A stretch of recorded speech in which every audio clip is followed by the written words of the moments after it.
Good morning, you're watching World News here on TVP World from Poland, Warsaw. Anna Kalczyńska, good morning. Officials from NATO and Ukraine are gathering at the alliance headquarters today for a meeting of Ukraine Defense Contact Group. The attendees will include US Defense Secretary Pete Hegseth, who will most likely take an observer role at the meeting. This will be the first gathering of the group with members of the newly appointed Trump administration. It's also the first time the United Kingdom and not the United States convened the Ramstein meeting. Secretary Hegseth, although in attendance, will not present further support plans for Ukraine. A US official told the Washington Post that the Pentagon chief does not plan to hold separate meetings with Ukrainian counterparts and will most likely be an observer. The same person told the outlet that the most important outcome of the Ramstein summit will be American commitment to do everything possible to keep Ukraine fighting. Hegseth is expected to reiterate President Trump's commitment to a diplomatic end to the war in Ukraine and highlight the need for increased European leadership on securing assistance to Ukraine.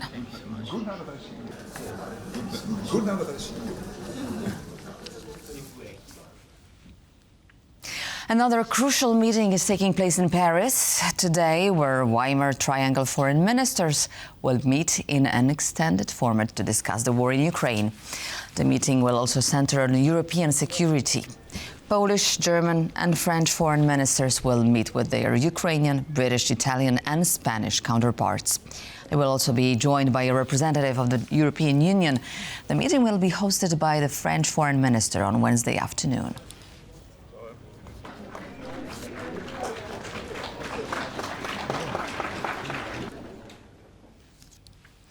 The President of the United States has expressed hopes that Moscow's release of American teacher Marc Fogel from prison would make for a new beginning in American-Russian relations. Speaking from the Oval Office, Donald Trump thanked Vladimir Putin and said his administration made progress in ending the war in Ukraine.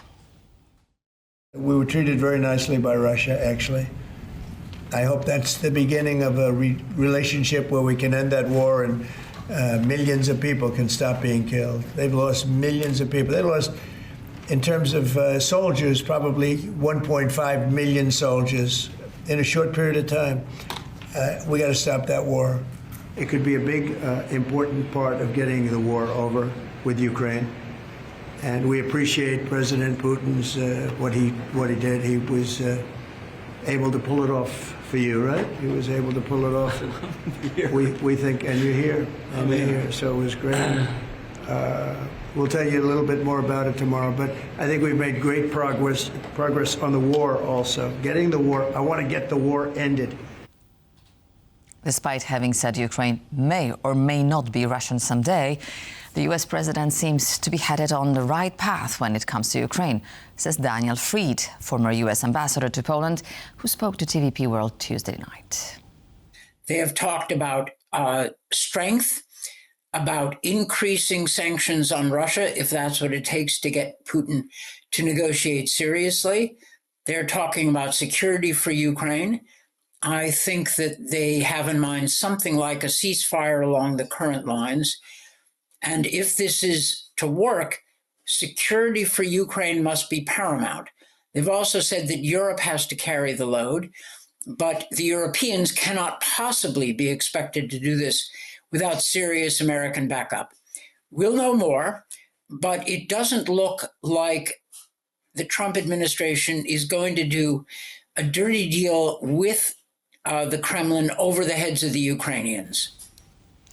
At least one person has been killed and another wounded in a strike on the Ukrainian capital of Kiev. According to information shared by city's mayor, incoming missiles and drones hit a private building in the Podilsky district, sparking a fire. The wounded 9-year-old girl was quickly hospitalized. Mayor of Kiev, Vitaly Klitschko, said missiles hit 5 different districts at the city.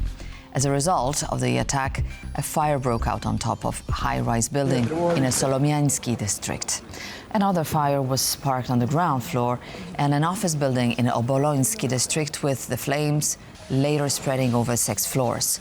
Due to the threat of continued attack, Ukrainian authorities declared air raid alerts in capital and several other regions of the country. Search and rescue crews are still working on the sites targeted in the strike.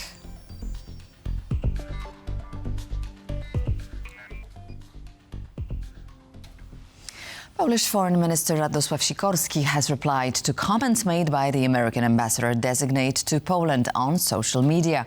Tom Rose wrote that the United States has been treated unfairly in their trade relations with the European Union. Rose also said that with Poland at the helm of Europe, he's certain a just trade balance between the US and the EU can be achieved. Thank you, Ambassador, for your kind words. Looks like we will have spirited debates on all aspects of our transatlantic alliance and trade relationship. I look forward to welcoming you to Warsaw. A Russian reconnaissance aircraft has violated Poland's airspace over the Gulf of Gdańsk, the operational command of Polish armed forces wrote on X. Russians have blamed the incident on a navigation system error. We would like to inform you that on February 11, 2025 at 2:09 p.m. in the eastern part of the Gulf of Gdańsk, there was a violation of the airspace over the territorial waters of Poland by an Su-24MR aircraft of the Armed Forces of the Russian Federation. The aircraft, which was performing a flight from the Kaliningrad region, violated Polish airspace to a maximum depth of 6.5 kilometers and stayed there for 1 minute and 12 seconds. The plane's flight was observed by the radar systems of the Polish armed forces. The flight route was immediately changed after the intervention of the navigator of the Russian armed forces. Polish airspace surveillance duty services were in contact with the Russian side, which confirmed the fact of the violation of Polish airspace and conveyed that it occurred due to a malfunction in the navigation system of the Su-24MR aircraft. Don't panic, said Polish Prime Minister Donald Tusk, addressing US tariffs on steel and aluminum imports imposed by President Trump. The EU is now preparing a strong response to the new duties. Our correspondent Kazimierz Łysiak is in Strasbourg, following the events closely. Even though it has been widely anticipated that Donald Trump would introduce tariffs on imports of some goods from the European Union, as you can imagine, nobody here in the EU was particularly thrilled about this latest decision by the US president to introduce 25% duties on the imports of steel and aluminum.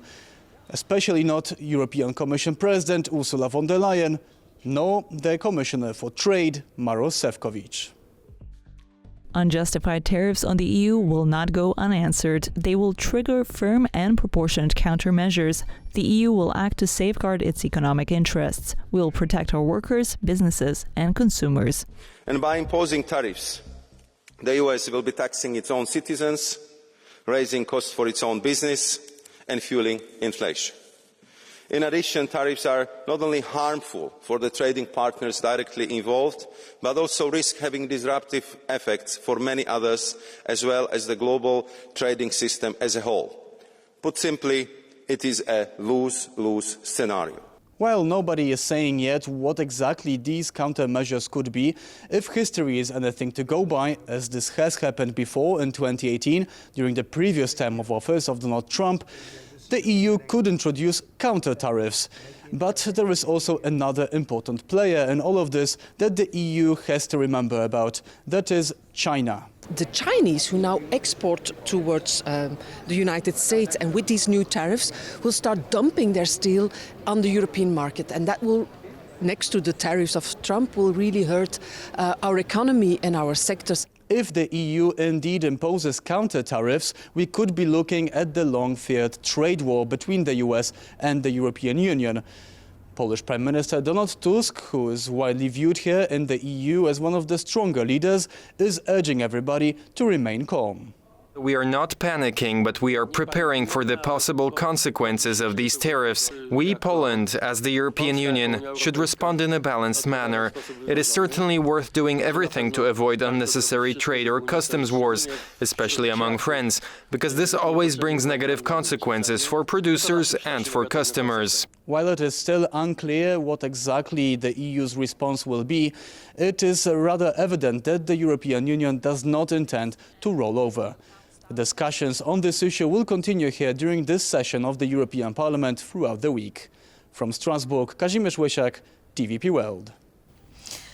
The two-day AI Action Summit in Paris came to an end yesterday. Dozens of countries, including Poland, signed a declaration on inclusive and sustainable artificial intelligence and the landmark event.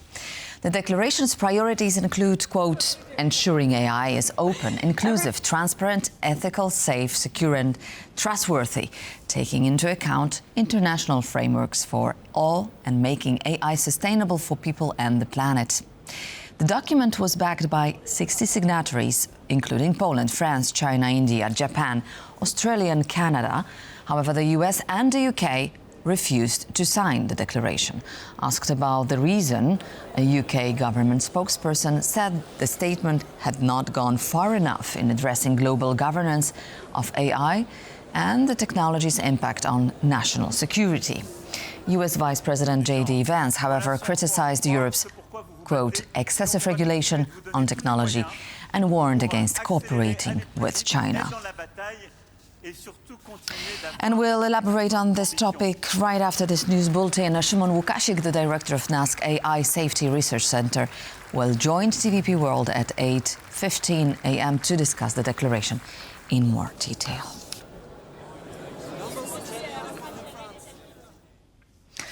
The Romanian Constitutional Court has ruled that the president of the Romanian Senate, Ilie Bolojan, will assume the country's presidency after the sudden resignation of President Klaus Iohannis.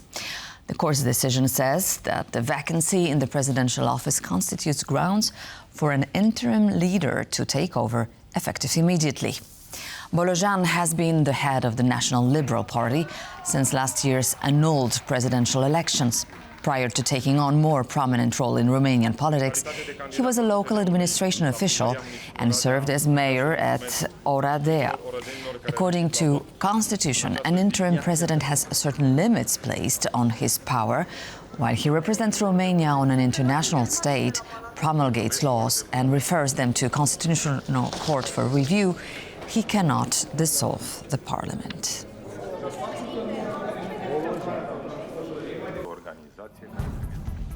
And that's all we've prepared for you in this news edition.